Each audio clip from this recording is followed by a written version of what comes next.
My name's Kate Medhurst and I work for Plymouth Access to Housing, which is an independent housing charity based in Plymouth. And my role is landlord liaison worker, which is funded by the National Lottery. And they funded me for 3 years to work to try and improve access to housing for people that are vulnerable to homelessness.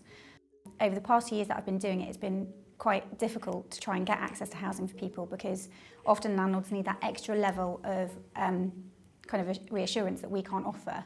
And often they'll come to us ask if we can fully manage the property for them, and it's not something that we can do. We don't have the capacity to offer that service. In addition to that, a lot of our clients that are trying to access privately rented housing have a lot of barriers in their way.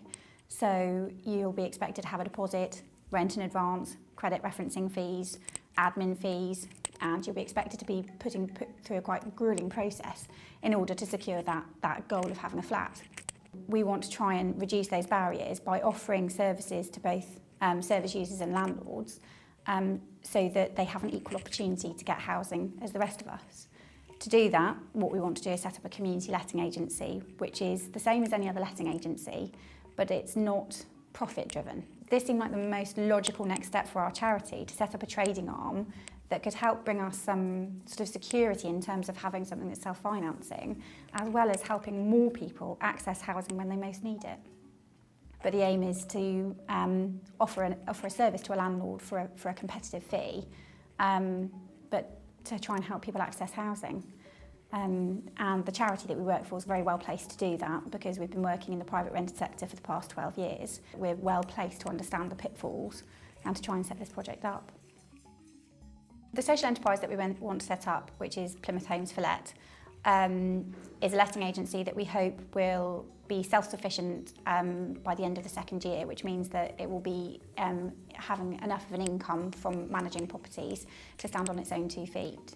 So if you were to charge a 10% fee to a landlord, we hope that after, I think it's about 150 properties, it would be self-sufficient. So over the 2 years, we need to take on a minimum of 75 properties each year in order to be self-sufficient, which is quite small in letting agents' terms. Success for us is having a letting agent up and running that's helping the homeless. The Spark programme's been really interesting because usually when you're doing a funding application, you don't always get to meet the people that you're applying to funding for.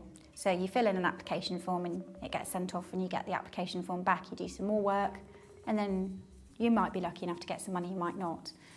What the Spark programme does is it builds your skills as an entrepreneur. It gives you the chance to not just apply to them for some money, which would be fantastic if we get, but it also gives you an opportunity to develop as a charity. So I've learned skills from it, which I didn't actually expect when we entered the first application form. First of all, I didn't think we'd get through to the final 15, but then for our own charity to have those skills that I've learned over the past sort of couple of months has been fantastic.